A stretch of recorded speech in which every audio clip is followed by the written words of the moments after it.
السلام عليكم ورحمة الله تعالى وبركاته. بسم الله الرحمن الرحيم. رياض الصالحين பாடம் 194.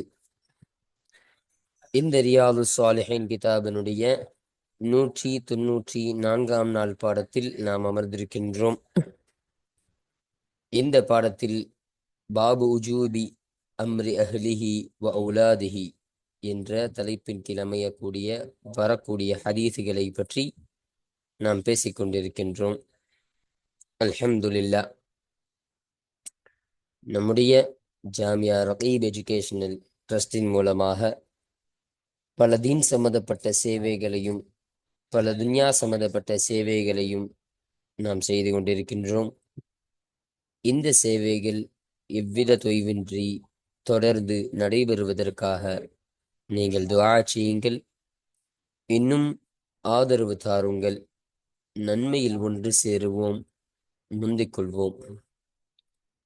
உங்களுடைய நன்கொடைகளை எங்களுக்கு நீங்கள் வழங்க விரும்பினால் எங்களுடைய பேங்க் அக்கவுண்ட் டீட்டெயில்ஸ், வங்கி முகவரிகள் இங்கு கொடுக்கப்பட்டிருக்கின்றது.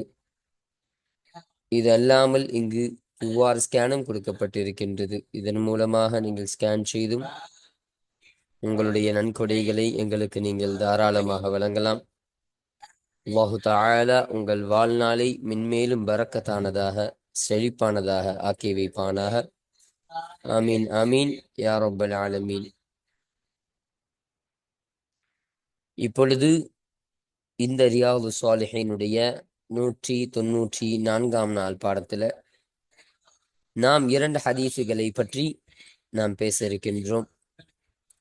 அந்த 2 ஹதீஸுகளில் முதலாவது ஹதீஸானது உணவருந்த கற்றுத்தந்த நபி என்ற தலைப்பின் கிழமையக்கூடிய ஒரு ஹதீஸாக இந்த ஹதீஸானது. இந்த ஹதீஸ்ல சொல்லப்படக்கூடிய விஷயம் என்னன்னா, இந்த ஹதீஸுடைய அறிவிப்பாளர் முதல்ல யாரும் நம்ம வழங்கணும். அபு ஹப்ஸ் என்று சொல்லப்படக்கூடிய உமர் இப்னு அபு சலமா ரதியல்லாஹு அன்ஹு அவர்களை தொட்டு அறிவிக்கப்படக்கூடிய ஹதீஸாக இந்த ஹதீஸ் இருக்கு. அப்போ அவங்க யாருன்னா, ஸல்லல்லாஹு அலைஹி வஸல்லம் அவர்களுடைய வீட்டிலேயே சின்ன வயசுல இருந்து ஸல்லல்லாஹு அலைஹி வஸல்லம் அவருடைய வீட்டிலேயே ஸல்லல்லாஹு அலைஹி வஸல்லம் அவருடைய வளர்ப்பு மகனை போல வளர்ந்தவர்கள். யாரு? இந்த உமர் இப்னு அபூ ஸலமா ரலியல்லாஹு அன்ஹு அன்னவர்கள். அப்ப அவங்க சொல்றாங்க, நான் ஒரு முறை ஸல்லல்லாஹு அலைஹி வஸல்லம் அவர்கள் வீட்டில் சிறுவனாக இருந்தேன். அப்போ அந்த நேரத்துல நான் சாப்பிட்டு கொண்டிருந்தேன். சாப்பிடும் பொழுது உணவு தட்டில் என் கை அங்கும் இங்குமாக அலைந்து கொண்டிருந்தது. இப்போ உணவு தட்டில் எனக்கு எப்படி சாப்பிடணும்னு தெரியாது, எந்த முறையில் சாப்பிடணும்னு தெரியாது. நான் உணவை அப்படியும் இப்படியுமாக எடுத்து என்னுடைய கை எல்லா இடமும் போய் சாப்பிடக்கூடியதாக இருந்துச்சு. என் கை ரொம்ப அலைஞ்சதாக இருந்துச்சு அப்படி. அப்போ ஸல்லல்லாஹு அலைஹி வஸல்லம் அவர்கள் சொன்னார்கள், சிறுவரே, சாப்பிடும்போது நீ பிஸ்மில்லா சொல்லு. அல்லாஹுடைய பெயரை கொண்டு நான் சாப்பிடுகிறேன் என்பதாக நீ சொல்லு என்பதாக ஸல்லல்லாஹு அலைஹி வஸல்லம் அவர்கள் சொன்னார்கள். இன்னும் உன்னுடைய வலது கையால் நீ சாப்பிடு என்று சொன்னார்கள். மூன்றாவதாக, உனக்கு அருகாமையில் உள்ள பகுதியிலிருந்து எடுத்து சாப்பிடு என்று சொன்னார்கள். இப்போ 3 விஷயம் ஸல்லல்லாஹு அலைஹி வஸல்லம் சொல்லி தந்தாங்க. சிறுவரே, நீ சாப்பிடும் பொழுது நீ பிஸ்மில்லா சொல்லி அல்லாஹ்விற்கு ஷுக்ர் செய்து அல்லாஹுடைய பெயரை கொண்டு துவங்கி நீ சாப்பிடு. இது முதலாவது நல்ல காரியம். இரண்டாவது, நீ எப்பொழுதுமே இடது கையால் சாப்பிட விடக்கூடாது. நீ வலது கையால் மாத்திரம்தான் நீ சாப்பிட வேண்டும். அதனால் நீ வலது கையால் நீ சாப்பிடு என்று எனக்கு கற்றுத்தந்தார்கள். இன்னும் மூன்றாவதாக, உனக்கு பக்கத்துல என்ன சாப்பாடு இருக்குதோ அதை சாப்பிடு. அந்த தட்டுல இருந்து எல்லா பக்கமும் இருக்கக்கூடிய சாப்பாடு நீ வலித்து சாப்பிடாது.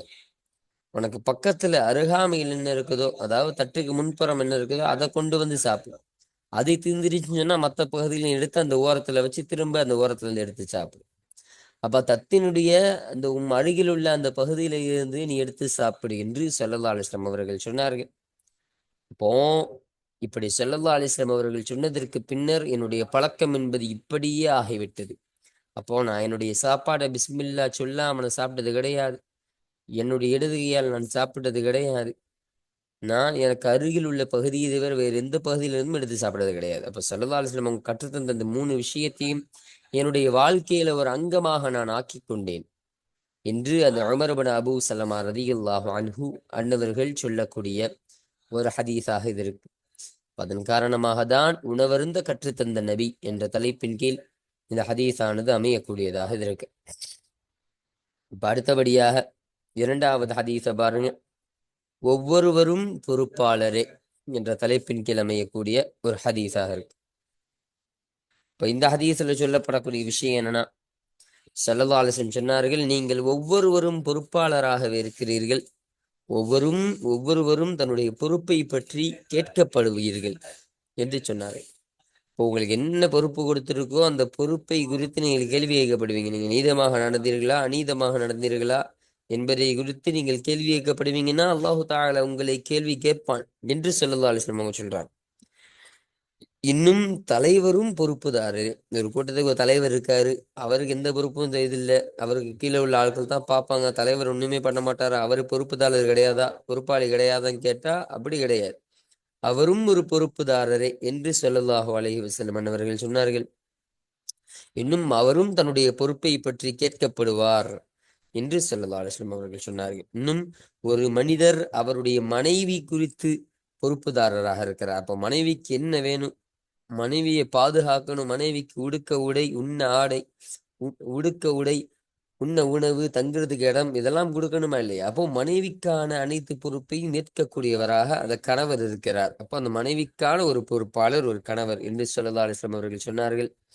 அப்ப அவருடைய பொறுப்பை பற்றியும் அவருக்கு கேள்வி கேட்கப்படும். தன்னுடைய மனைவியை அவர் நல்லபடியாக நடத்தினாரா, இல்லை அநீதமான முறையில் நடத்தினாரா என்பதை குறித்து அவரும் கேள்வி கேட்கப்படுவார் என்று ஸல்லல்லாஹு அலைஹி வஸல்லம் சொன்னாங்க. அடுத்தபடியாக ஒரு பெண் தன்னுடைய கணவனின் வீட்டிற்கு பொறுப்புதாரராக இருக்கிறார். இப்ப கணவனுடைய வீட்டை பார்த்து கொள்வது யாருடைய பொறுப்பு? மனைவியினுடைய பொறுப்பு. அது அவளுக்கான பொறுப்பாக இருக்கு. அவளும் இந்த பொறுப்பை குறித்து கேள்வி கேட்கப்படுவாள்.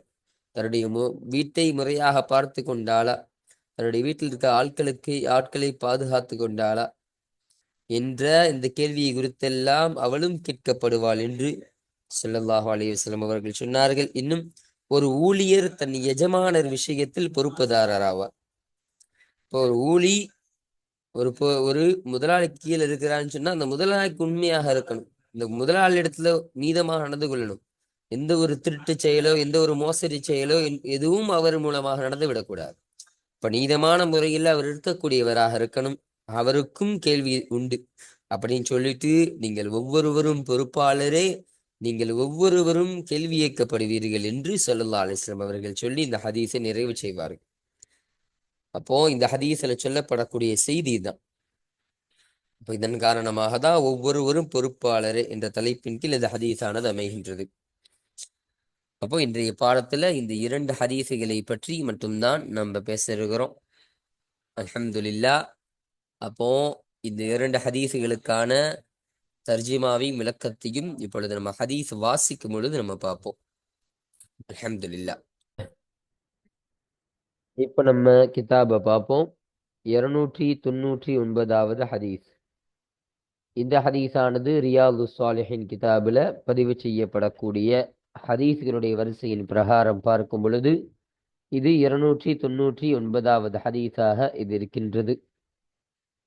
இந்த ஹதீஸானது யாரை தொட்டும் அறிவிக்கப்படக்கூடிய ஹதீஸ் என்று பார்க்கும் பொழுது وعن أبي حفص عمر بن أبي سلمة عبد الله بن عبد الأسد ربيب رسول الله صلى الله عليه وسلم. அப்போ அபு ஹப்ஸ் என்று சொல்லப்படக்கூடிய அப்துல் அசத் என்பவருடைய மகனான அப்துல்லா, அபு சலமா என்று சொல்லப்படக்கூடிய அப்துல்லா என்பவருடைய மகனான உமர் ரலியல்லாஹு அன்ஹு அவர்களை தொட்டும் அறிவிக்கப்படக்கூடிய ஹதீஸாக இந்த ஹதீஸானது இருக்கின்றது. கால அவர்கள் சொன்னார்கள். இங்க ஒரு வார்த்தை போடுறாங்க, ரபீபி ரசூலில்லாஹி ஸல்லல்லாஹு அலைஹி வஸல்லம், அல்லாஹுடைய தூதருடைய வளர்ப்பு மகனாக அவர்கள் இருக்கின்றார்கள் என்று நமக்கு சொல்லித் தருகிறார்கள். அப்போ இந்த அபு ஹப்ஸ் உமர் ரலியல்லாஹு அன்ஹு அவர்கள் யாரு? ரசூலுல்லாவுடைய ஒரு வளர்ப்பு மகன். அப்போ ரசூலுல்லாவுடைய வீட்டுல வளர்ந்த ஒரு பிள்ளையாக இருக்கிறாங்க என்பதை நமக்கு இதன் மூலமாக தெளிவுபடுத்துறாங்க. கால அவர்கள் சொன்னார்கள், குந்து நான் ஆகியிருந்தேன், ஒலாமன் சிறுபிள்ளையாக நான் ஆகியிருந்தேன், ஃபி ஹஜ்ரி ரசூலில்லாஹி ஸல்லல்லாஹு அலைஹி வஸல்லம் அல்லாஹுடைய தூதர் ஸல்லல்லாஹு அலைஹி வஸல்லம் அவருடைய பாதுகாப்பிலே நான் ஒரு குழந்தையாக நான் ஆகியிருந்தேன். அப்போ ஸல்லல்லாஹு அலைஹி வஸல்லம் அவருடைய வீட்டுல குழந்தை பருவத்துல நான் இருந்தேன் அப்படின்னு சொல்றாங்க. இன்னும் வக்கானத் யதி இன்னும் என்னுடைய கையானதாக இருந்தது, ததீஷு வலம் வரக்கூடியதாக, ஃபிஸ் ஸஹஃபதி அந்த தட்டு அந்த பாத்திரத்தில் அந்த தட்டிலே வலம் வரக்கூடியதாக, அங்கும் இங்கும் வலம் வரக்கூடியதாக என்னுடைய கை ஆகியிருந்தது என்று சொன்னார்கள். அப்போ சாப்பிடும்போது என்னுடைய கை வந்து அங்கேயும் எங்கேயும் போகக்கூடியதாக இருந்துச்சு. எப்படி சாப்பிடணும் எனக்கு முறையாக தெரியாது. சாப்பாட்டை எந்த இடத்துல இருந்து எடுத்து சாப்பிடணும், எப்படி சாப்பிடணும், எந்த அளவிற்கு சாப்பிடணும், எதுவும் எனக்கு தெரியாது. அந்த தட்டுல என்னுடைய கையை கொண்டு நான் பரப்பி கொண்டு இருக்கக்கூடியவனாக இருப்பேன். என்னுடைய கையானது அங்க சுற்றி வலம் வரக்கூடியதாக இருந்தது என்று அவர்கள் சொன்னார்கள். அப்போ فقال لي رسول الله صلى الله عليه وسلم فقال لي رسول الله صلى الله عليه وسلم அப்பொழுது அல்லாஹுடைய தூதர் ஸல்லல்லாஹு அலைஹி வஸல்லம் அவர்கள் எனக்கு சொன்னார்கள், யா குலாமு குழந்தையே, சம்மில்லாஹ தஆலா. ஓகே, சம்மில்லாஹின்னு போட்டிருக்கிறாங்க, இது தவறு. சம்மில்லாஹ என்பதுதான் பொருத்தமானதா இருக்கு, அதுதான் சரி. சம்மில்லாஹ தஆலா உயர்ந்த அந்த அல்லாஹு தஆலாவிற்கு அவனுடைய இஸ்மை கொண்டு நீ ஆரம்பம் செய், அதாவது நீ பிஸ்மில்லாஹ் சொல்லு என்பதாக சொன்னார்கள். அப்போ நீ உண்ணுவதற்கு முன்னால் பிஸ்மில்லாஹிர் ரஹ்மானிர் ரஹீம் என்பதாக நீ சொல்லிக்கொள் பிள்ளையே என்று ஸல்லல்லாஹு அலைஹி வஸல்லம் அவர்கள் எனக்கு சொன்னார்கள். வகுல் பியமீனிக்க இன்னும் உன்னுடைய வலது கரத்தை கொண்டு நீ சாப்பிடு. ஓ, நீ இடது கரத்தால நீ சாப்பிடாத. நீ எப்போ உணவு அருந்தினாலும் நீ வலது கையோடு தான் நீ சாப்பிடணும். வலது கையை வச்சுதான், ரைட் ஹேண்டை வச்சுதான் நீ சாப்பிடணும் என்று ஸல்லல்லாஹு அலைஹி வஸல்லம் அவர்கள் எனக்கு சொன்னார்கள். இன்னும் வக்குல் இன்னும் நீ சாப்பிடு, மிம்மா எலீக்க உனக்கு அருகாமையில் இருக்கும் ஒன்றிலிருந்து நீ சாப்பிடு. அப்போ அந்த தட்டுல சாப்பாடு இருக்குமா இல்லையா? இந்த சாப்பாடு இருக்குன்னு சொன்னா உனக்கு பக்கத்துல எந்த சாப்பாடு இருக்குதோ, அதாவது அந்த தட்டுல பல பகுதிகள் இருக்குதா இல்லையா, நடுப்பகுதி, அந்த ஓரப்பகுதி, இந்த ஓரப்பகுதி அப்படின்னு. இப்ப நமக்கு பக்கத்துல எந்த ஓரப்பகுதி இருக்குதோ, நமக்கு முன்னிலையில எந்த ஓரப்பகுதி இருக்குதோ அந்த பகுதியிலிருந்து எடுத்து நீ சாப்பிடு. கொஞ்சம் கொஞ்சமாக அப்படியே உன்னுடைய பகுதிக்கு கொண்டு வந்து அதிலிருந்து நீ சாப்பிடு என்று ஸல்லல்லாஹு அலைஹி வஸல்லம் அவர்கள் சொன்னார்கள். அப்போ ஃபமா ஜாலத் எனவே நீங்கவில்லை, தில்க இது நீங்கவில்லை, துஅமதி பஅது இதற்கு பின்னால் என்னுடைய அந்த உணவு வழக்கத்தில் வழக்கமாகிறது, அது நீங்கவில்லை என்று என்று அந்த உமர் ரலியல்லாஹு அன்ஹு அன்னவர்கள் சொல்லி தந்தார்கள். அப்போ ஸல்லல்லாஹு அலைஹி வஸல்லம் அவர்கள் இத்தகைய விஷயத்துல எனக்கு கற்று தந்தாங்க. நான் முறையாக எனக்கு சாப்பிட தெரியாதவனாக இருந்தேன். அப்போ ரசூலுல்லாஹ் எனக்கு பிஸ்மில்லா சொல்ல சொல்லி சொன்னாங்க. இப்போ வலது கையால் நீ சாப்பிடணும் என்பதாக எனக்கு கற்றுத் தந்தார்கள். உன்னுடைய அருகாமையில் இருக்கும் சாப்பாடை நீ எடுத்து சாப்பிடு என்பதாக சொன்னார்கள் இல்லையா? அப்போ இது மாதிரியே ஸல்லல்லாஹு அலைஹி வஸல்லம் அவர்கள் சொன்ன உடனே நான் என்னுடைய என்னுடைய வாழ்க்கையில என்னுடைய சாப்பாட்டினுடைய அந்த வழக்கமானது எனக்கு இது போலவே எனக்கு ஆகிடுச்சு. இதுவே என்னுடைய சாப்பாட்டு வழக்கமாக ஆகிடுச்சு என்று அந்த உமர் ரலியல்லாஹு அன்ஹு அன்னவர்கள் சொல்லக்கூடியவர்களாக இருந்தார்கள் என்பதை நமக்கு இங்கு பதிவு செய்யறாங்க. இப்ப பாருங்க, முத்தஃபகுன் அலைஹி இந்த ஹதீஸானது புகாரி முஸ்லிம் இருவராலும் இத்திஃபாக் செய்து சேர்ந்து அறிவித்த ஹதீஸாக இந்த ஹதீஸானது அமைகின்றது என்று சொல்றாங்க.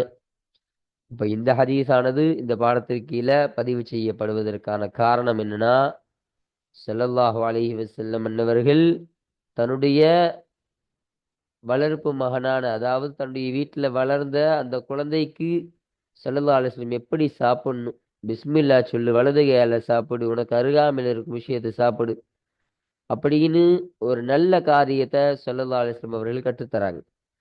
அப்போ இவங்க யாரு? ஸல்லல்லாஹு அலைஹி வஸல்லம் அவருடைய வீட்டுல வளர்ந்த ஒரு குழந்தையா தானே இருக்கிறாங்க.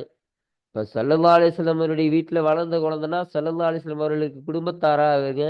இவங்க சொந்தம் வருமா அப்படின்னு கேட்டா சொந்தம் கிடையாது, குடும்பத்தாரெல்லாம் கிடையாது.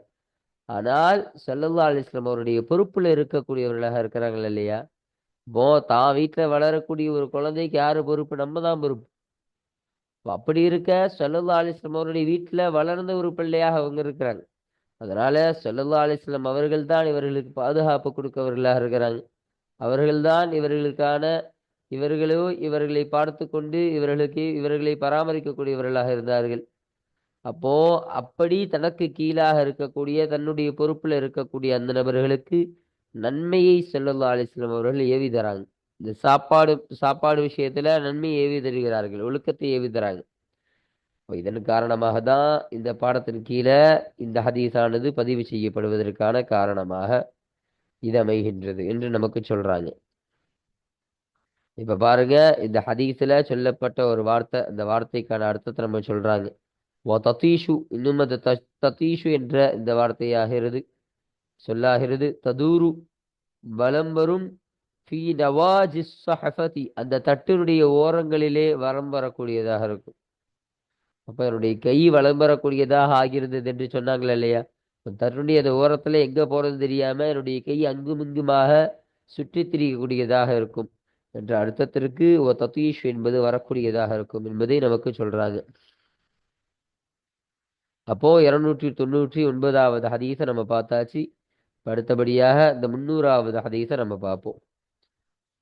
இப்போ இது 300வது ஹதீஸ். இந்த ஹதீஸானது யாரை தொட்டும் அறிவிக்கப்படக்கூடிய ஹதீஸாக இருக்கின்றது என்று சொல்லும் பொழுது, وعن ابن عمر رضي الله عنهما, உமர் ரதியல்லாஹு அன்ஹு, சையதுனா உமர் ரதியல்லாஹு அன்ஹு அன்னவருடைய மகனான அப்துல்லாஹ் இப்னு உமர் ரதியல்லாஹு அன்ஹு அவர்களை தொட்டும் அறிவிக்கப்படக்கூடிய ஹதீஸாக இந்த ஹதீஸானது இருக்கின்றது என்று சொல்லித்தராங்க. ரதியல்லாஹு அன்ஹுமா, அவர்கள் இருவரை தொட்டும் அல்லாஹு தஆலா பொருந்திக் கொள்வானாக.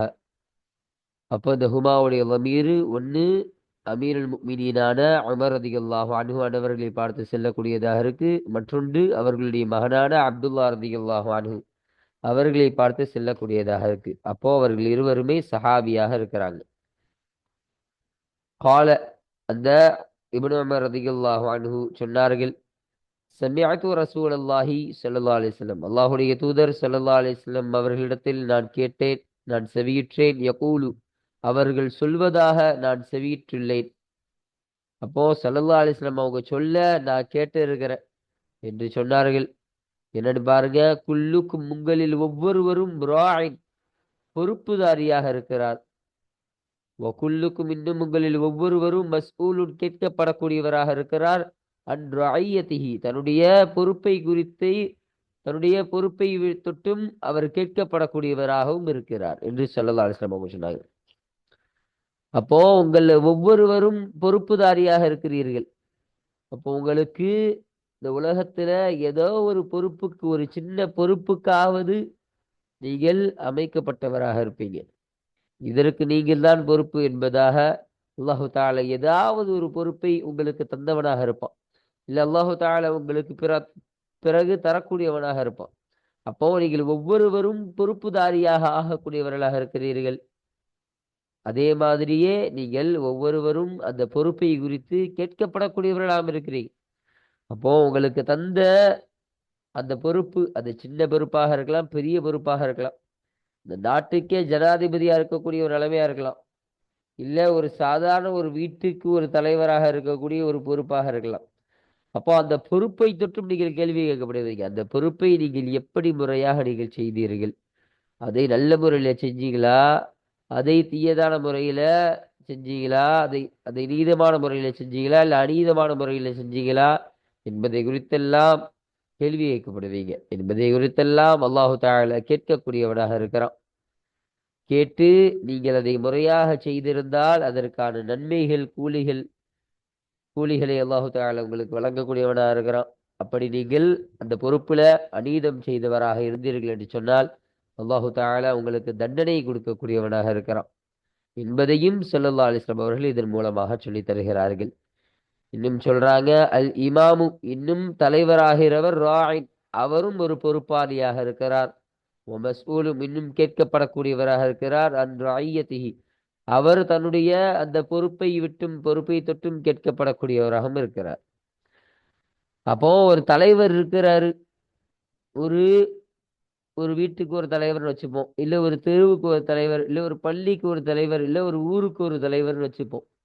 அப்படி இருக்கக்கூடிய அந்த தலைவரும் பொறுப்புதாரியாக இருக்கிறார். அவருக்கு கீழே அத்தனை பதவிகள் கொடுக்கப்பட்டு இருக்கு. நான் தலைவர், அப்போ நான் என்னுடைய வேலை நான் சும்மா பார்த்தா மட்டும் போதும், இத ஒருங்கிணைச்சு கொடுத்தா மட்டும் போதும், எனக்கு ஒன்றும் பொறுப்பு கிடையாது, எனக்கு கீழே உள்ள ஆட்கள் நான் வேலை மட்டும்தான் செய்வேன், எனக்கு எந்த பொறுப்பும் கிடையாது அப்படின்னு சொல்ல முடியாது. ஒரு தலைவர் என்பவரும் பொறுப்புதாரியாக இருக்கிறார். அப்போ அந்த இடத்துல அவருடைய பொறுப்புல எந்த ஒரு நன்மை நடந்தாலும் அதற்கான கூலி இவர் கிடைக்கக்கூடியதா இருக்கு. அதுல எந்த ஒரு அசம்பாவிதம் நடந்தாலும் அதற்கான அந்த தண்டனையும் இவருக்கு கிடைக்கக்கூடியதா இருக்கு. அப்போ ஒரு தலைவரும் பொறுப்புதாரிதான். அவரும் தன்னுடைய பொறுப்பை எப்படி ஆற்றினார், நல்ல முறையில செஞ்சாரா, அநீதமான முறையில செஞ்சாரா, இல்ல நீதமான முறையில செஞ்சாரா என்பதை குறித்து அவரும் கேள்வி கேட்கப்படக்கூடியவராக இருப்பார் என்று ஸல்லல்லாஹு அலைஹி வஸல்லம் அவர்கள் சொன்னார்கள். அப்போ அல்லாஹ்வுடைய கேள்வியிலிருந்து எந்த ஒருவரும் தப்பிக்க முடியாது. இந்த உலகத்துல பொறுப்பு கொடுக்கப்பட்ட இந்த உலகத்தில் உள்ள எல்லா நபர்களும் பொறுப்புதாரி, எல்லாரும் தன்னுடைய பொறுப்பை குறித்து கேள்வி கேட்கப்படக்கூடியவர்களாகவே இருக்கின்றார்கள் என்று ஸல்லல்லாஹு அலைஹி வஸல்லம் அவர்கள் சொன்னார்கள். இன்னும் சொல்றாங்க, ஒரு ரஜுலு இன்னும் ஒரு மனிதர் ராயின் பொறுப்புதாரியாக இருக்கிறார், ஃபி அஹ்லிஹி தன்னுடைய குடும்பத்தினுடைய விஷயத்துல பொறுப்புதாரியாக இருக்கிறார். மஸ்ஊலுன் இன்னும் கேட்கப்படக்கூடியவராகவும் இருக்கிறார். அன் ரஅய்யத்திஹி தன்னுடைய பொறுப்பை தொட்டும் அவர் கேட்கப்படக்கூடியவராகவும் இருக்கிறார் என்று சொன்னார்கள். அப்போ ஒரு ஆளு எல்லாருமே ஊருடைய தலைவர் ஆயிர முடியாது, எல்லாருமே நாட்டினுடைய ஜனாதிபதி ஆயிர முடியாது, ஒரு நாட்டிற்கே ஒரு மாநிலத்துக்கே தலைவராக ஆயிர முடியாது. அப்போ அப்படின்னு சொன்னா இந்த உலகத்துல ஒவ்வொருவரும் சொல்றாங்க, ஒரு மனிதர் அட்லீஸ்ட் அதாவது குறைஞ்சபட்சம் அவருடைய குடும்பத்திற்காவது அவர் பொறுப்பாளியாக ஆவார். ஏதோ ஒரு கட்டத்துல அவர் குடும்பத்திற்கு ஒரு பொறுப்பு தானே.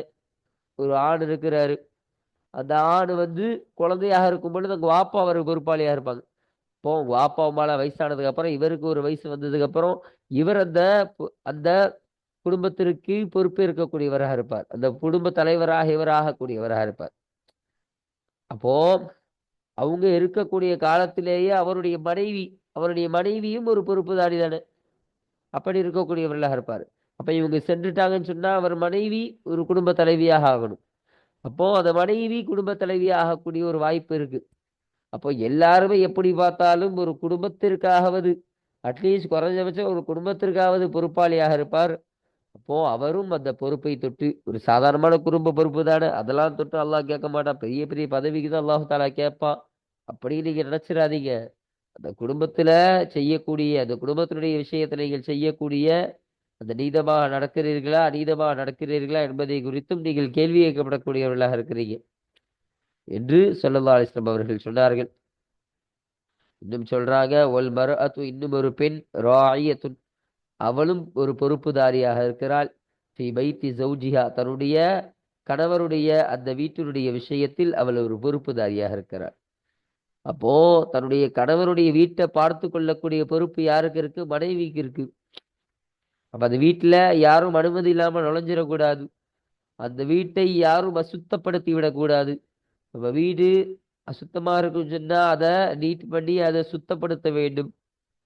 அப்போ அந்த வீட்டுல இருக்கக்கூடிய அந்த நபர்களை எல்லாம் இப்போ தன்னுடைய கணவருடைய அந்த தாய் தந்தையர்களை பார்த்து கொள்ளணும்.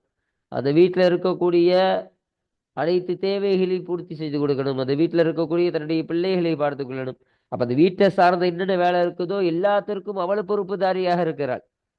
அப்படி இருக்கக்கூடிய அவள் மஸ்ஊலத்துன் இன்னும் அவள் கேள்வி கேட்கப்படக்கூடியவளாகவும் இருக்கிறாள். அன் ரஅய்யத்திஹா தன்னுடைய அந்த பொறுப்பை தொட்டும் அவள் கேள்வி கேட்கப்படக்கூடியவளாக இருக்கிறாள். அந்த சின்ன பொறுப்பை கூட அவள் எப்படி செய்தாள், நீதமான முறையில செஞ்சாளா, இல்ல அசால்ட்டாக இல்ல அநீதமான முறையில செஞ்சாளா என்பதை குறித்து அவள் கேள்வி கேட்கப்படக்கூடியவளாக இருக்கிறாள். அதற்கான கூலியும் அதற்கான தண்டனையும் அவனுக்கு கிடைக்கக்கூடியதாக இருக்கின்றது என்று ஸல்லல்லாஹு அலைஹி வஸல்லம் அவர்கள் சொன்னார்கள். இன்னும் சொல்றாங்க, வல் ஹாதிமு, இன்னும் ஒரு பணிவாளர், ஒரு பணிவிடை செய்யக்கூடிய நபர், ராயின், அவரும் ஒரு பொறுப்புதாரியாக இருக்கிறார். ஃபி மாலி செய்யிதிஹி, தன்னுடைய செய்யிதுடைய தன்னுடைய எஜமானுடைய அந்த சொத்தினுடைய விஷயத்தில், பொருளுடைய விஷயத்தில் அவரும் பொறுப்புதாரியாக இருக்கிறார். இன்னும் கேட்கப்படக்கூடியவராக இருக்கிறார். அன் ரஅய்யத்திஹி, தன்னுடைய பொறுப்பை தொட்டும் கேட்கப்படக்கூடியவராக இருக்கிறார். அப்போ ஒரு சாதாரணமாக ஒரு பணிவிடை செய்யக்கூடிய, ஒரு வேலை செய்யக்கூடிய ஒரு வேலைக்காரர், அவரும் ஒரு பொறுப்புதாரி தான். யாருக்கு? தன்னுடைய தலைவர், தன்னுடைய அந்த எஜமானுடைய அந்த பொருளுக்கு அவர் பொறுப்புதாரியாக இருக்கிறார். அப்போ தன்னுடைய எஜமான் ஒரு பொறுப்பு ஒப்படைச்சிட்டு போனா, ஒரு பொருள் ஒப்படைச்சிட்டு போனா, அந்த பொருளை முழுமையாக பாதுகாக்கணும். அந்த பொருளை யாரும் திருடி விடக்கூடாது, யாரும் பழுதாக்கி விடக்கூடாது என்பதை குறித்த அந்த சொத்துக்கள், அந்த பொருட்களை எல்லாம் பாதுகாக்கக்கூடிய, கவனித்துக் கொள்ளக்கூடிய ஒரு பொறுப்புதாரியாக இருக்கிறார். இன்னும் அந்த பொறுப்பை தொட்டும் அவர் கேள்வி கேட்கப்படக்கூடியவராகவும் இருக்கிறார் என்று ஸல்லல்லாஹு அலைஹி வஸல்லம் அவர்கள் சொன்னார்கள். சொல்லிட்டு, ஃபகுல்லுக்கும், எனவே உங்களில் ஒவ்வொருவரும் ராயின், பொறுப்புதாரியாக இருக்கிறார். மஸ்ஊலுன் அன் ரஅய்யத்திஹி, இன்னும் கேட்கப்படக்கூடியவராக இருக்கிறார். அன் ரஅய்யத்திஹி, தன்னுடைய பொறுப்பை தொட்டும் அவர் கேட்கப்படக்கூடியவராகவும் இருக்கிறார் என்பதை ஸல்லல்லாஹு அலைஹி வஸல்லம் அவர்கள் ஆரம்பத்தில் சொன்னதை மீண்டும் உறுதிப்படுத்தும் விதமாக இந்த ஹதீஸுடைய இறுதியிலும் இந்த வார்த்தையை சொல்றாங்க. இந்த செய்தி தான் இந்த ஹதீஸில் பதிவு செய்யப்படுது. முத்தஃபகுன் அலைஹி, இந்த ஹதீஸானது புகாரி முஸ்லிம் இருவராலும் இத்திஃபாக்கு செய்து சேர்ந்து அறிவித்த ஹதீஸாக இந்த ஹதீஸானது அமைகின்றது என்று நமக்கு சொல்றாங்க. அப்போ இந்த ஹதீஸானது இந்த பாடத்திற்கு கீழே பதிவு செய்யப்படுவதற்கான காரணம் என்னன்னு சொன்னா, ஸல்லல்லாஹு அலைஹி வஸல்லம் அன்னவர்கள் ஒவ்வொரு விஷயமாக சொல்லி கொண்டு வந்தாங்க. அப்போ உங்களில் ஒவ்வொருவரும் பொறுப்புதாரி, உங்களில் தலைவர்களும் பொறுப்புதாரி, ஒவ்வொரு நபரும் பொறுப்புதாரியாக ஆகக்கூடியவராக இருக்கிறார் அப்படின்னு ஸல்லல்லாஹு அலைஹி வஸல்லம் அவர்கள் சொல்லி கொண்டே வரும் பொழுது சொன்னாங்க, ஒரு ஆண் அவருடைய குடும்பத்தினுடைய விஷயத்தில் அவர் பொறுப்புதாரியாக இருக்கிறார், ஒரு பெண் அவளுடைய வீட்டுடைய விஷயத்தில் அவர் பொறுப்புதாரியாக இருக்கிறார் என்று ஸல்லல்லாஹு அலைஹி வஸல்லம் அவர்கள் சொன்னார்கள். அதன் மூலமாக சொல்ல வர விஷயம் என்னன்னா, ஒரு ஆண் தன்னுடைய குடும்பத்திற்கு பொறுப்புதாரினா அந்த குடும்பம் எந்த ஒரு பாவம் செய்து விடாமல் பாதுகாப்பது, அந்த தீமைகளை விட்டு தடுப்பதும் அவர் மீது கடமை. அந்த குடும்பமானது நன்மையான காரியத்தை செய்ய அவர் ஏவுதலும் அவரின் மீது கடமையாக இருக்கின்றது. அதுபோலதான் ஒரு பெண்ணும், அவள் தன்னுடைய வீட்டில் இருக்கக்கூடிய அந்த நபரிடத்துல அவள் நன்மையை ஏவனும், தீமையை தடுக்கக்கூடியவளாக அவள் ஆகணும்.